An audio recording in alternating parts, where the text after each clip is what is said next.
Hola, feliz día. Les habla la profesora Katia Reategui, profesora del Instituto de Ciencias de la Tierra de la UCB. El tema que les vengo a compartir el día de hoy lleva por título Aplicación de la geoquímica ambiental en la gestión de riesgos socioambientales. Y para empezar, justamente voy a recordarles que la geoquímica ambiental cuantifica las interferencias causadas por la acción del hombre al ciclo de los elementos químicos, por la cantidad de desechos y su disposición e impacto. Cada elemento tiene una forma de especiación química según las condiciones del medio y un tiempo de residencia en el ambiente, pero esto puede cambiar por la acción de las actividades humanas.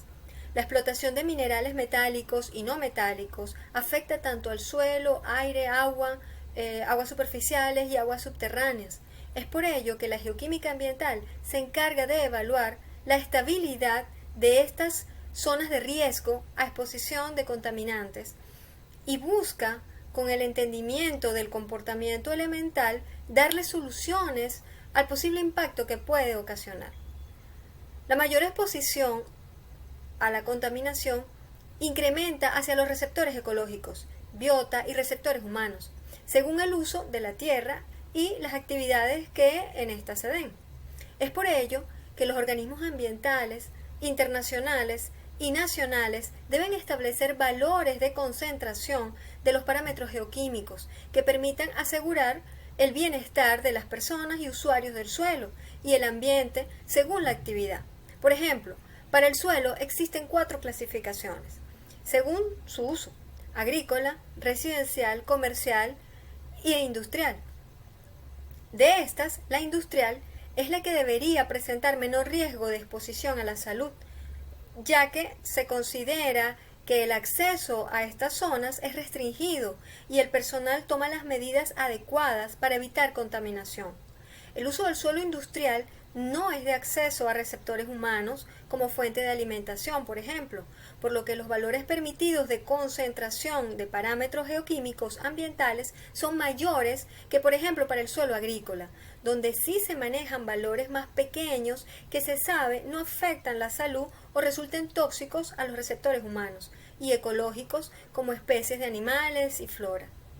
Ahora bien, una vez establecidos los valores límites, se deben realizar estudios de línea base geoquímica para evaluar la influencia antrópica de las actividades industriales en suelo, aire, agua y biota y poder gestionar los riesgos asociados.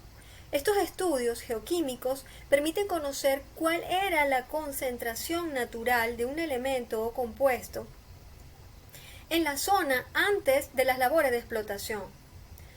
También durante las labores de extracción del recurso para poder medir el grado de impacto que ha tenido el proceso y finalmente durante la etapa de cierre, la cual no solo contempla la evaluación de las concentraciones finales de un elemento, sino también los estudios geoquímicos que permitan definir la mejor tecnología para remediar o mitigar el posible efecto antrópico de las actividades de explotación del recurso.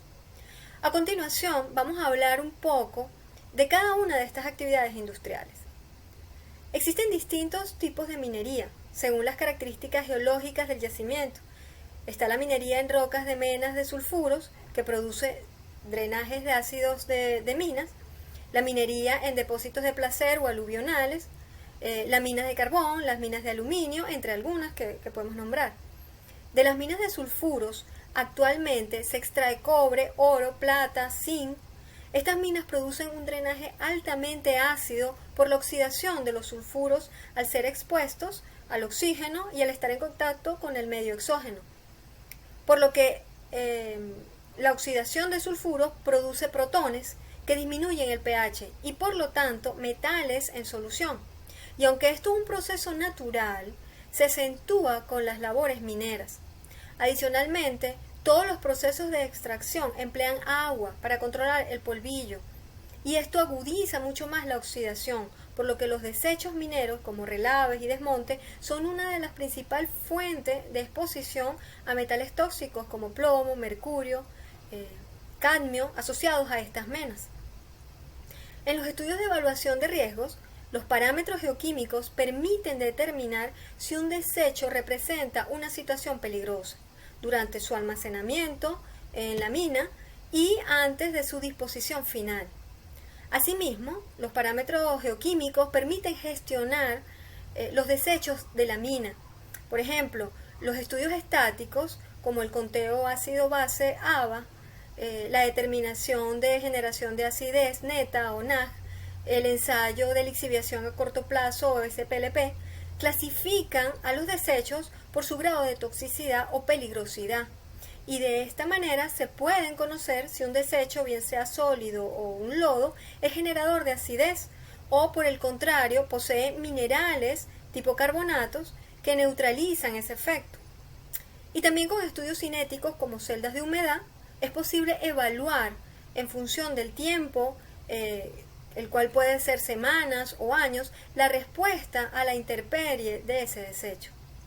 Esto permite evaluar el riesgo potencial al disponerlo como un efluente una vez llegado el cierre de la actividad minera y permite tomar medidas de mitigación de riesgos.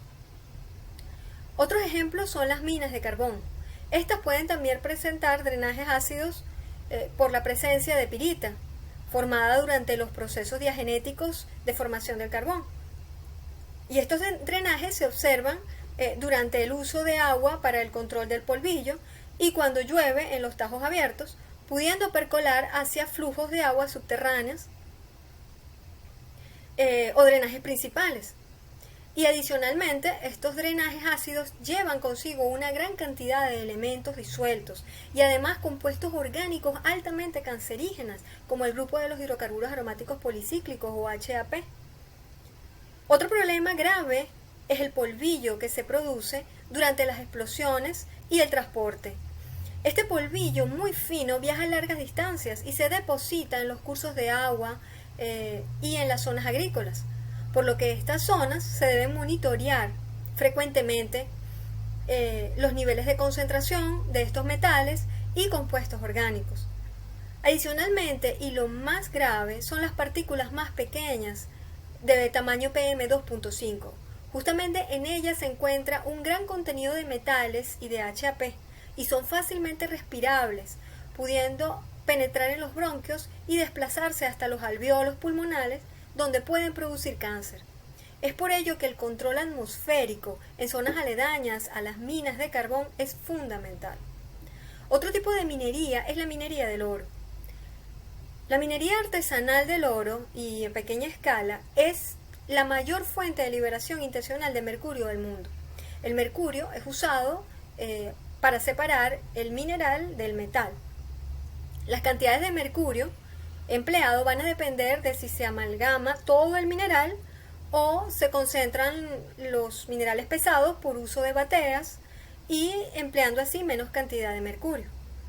Los mineros también calientan la amalgama para recuperar el oro.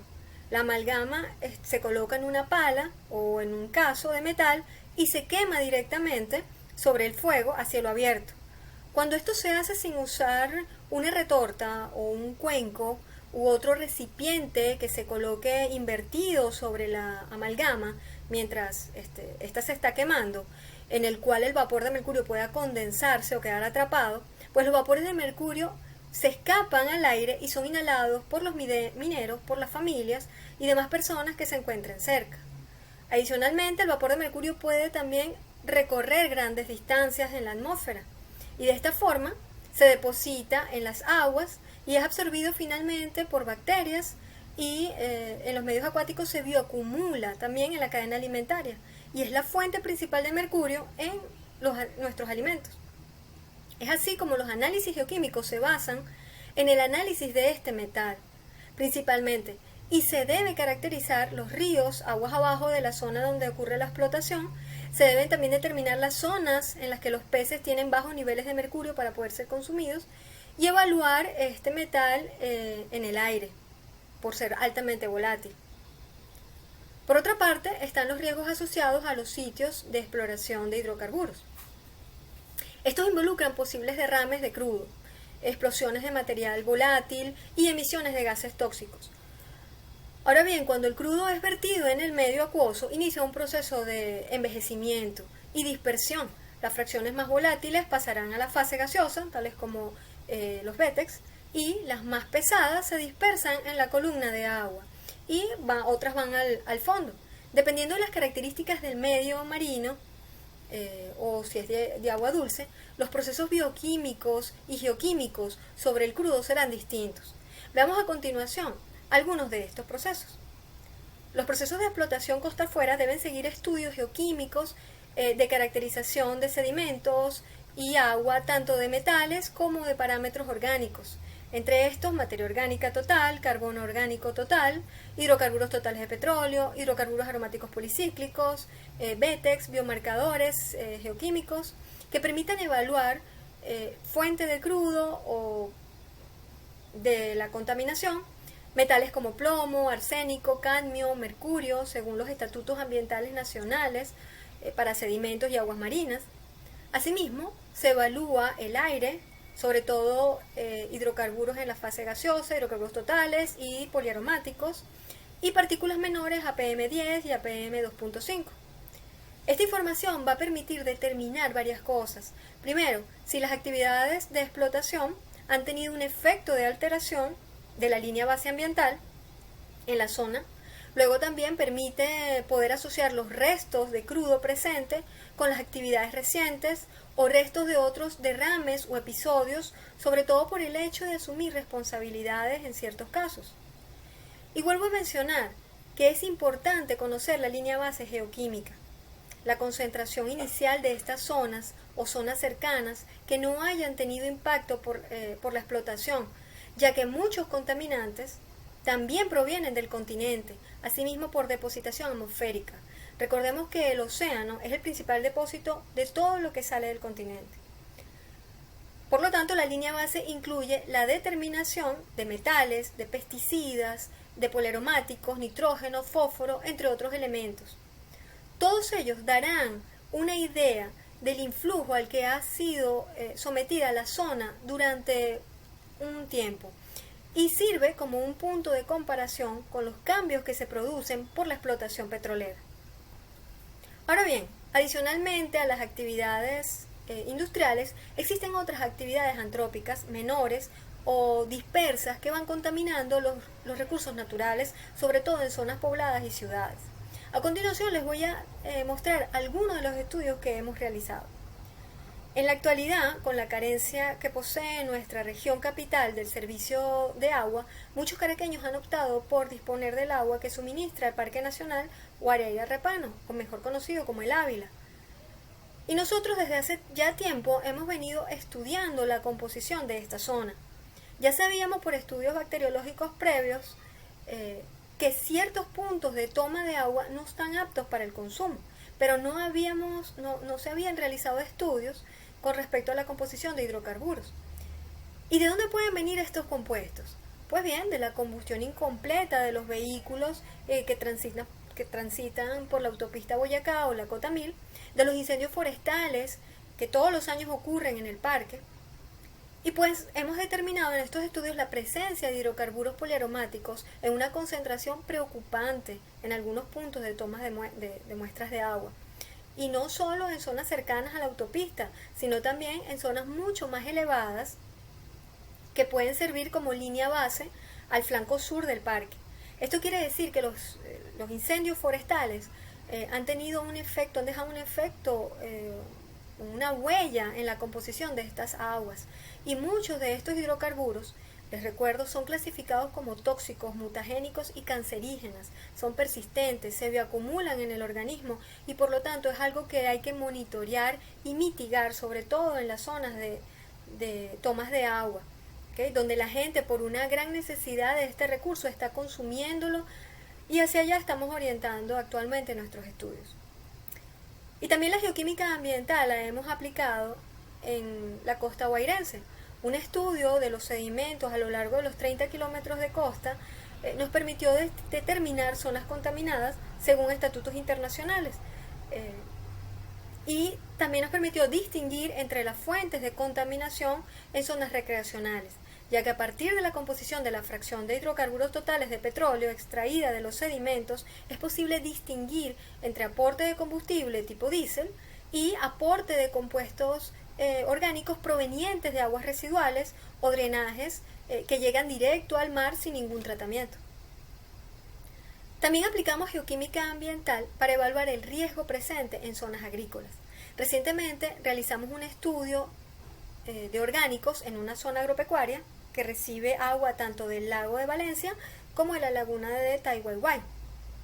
Estudiamos las lagunas artificiales o balsas que se emplean como fuente de riego a sembradíos y agua para el ganado, determinando altas concentraciones de hidrocarburos totales de petróleo y de poliaromáticos, provenientes quizás de los vertidos de industrias que se establecen a lo largo de los canales de agua que se surten de la laguna de Tai-Wai-Wai. Y aunque estas lagunas se emplean para riego, las frutas y verduras cosechadas no son una fuente de acumulación de estos compuestos orgánicos vía el suelo. Sin embargo, las especies como ganado y los trabajadores del lugar sí lo son, y estos últimos se alimentan de peces que viven en esas balsas, los cuales están expuestos a altas concentraciones de los compuestos potencialmente tóxicos. Para finalizar con este recuento de aplicaciones de la geoquímica ambiental, espero haber llegado a ustedes y haber resaltado la importancia de cuantificar el riesgo químico con el muestreo y el análisis, asociarlo a una fuente mediante caracterización e interpretación geoquímica y poder atacar el problema de la manera más sostenible y sustentable posible, lo cual se logra conociendo el comportamiento geoquímico del contaminante. Muchas gracias por su atención. Les dejo mi correo y las redes del ICT si desean mayor información sobre este tema. Hasta pronto.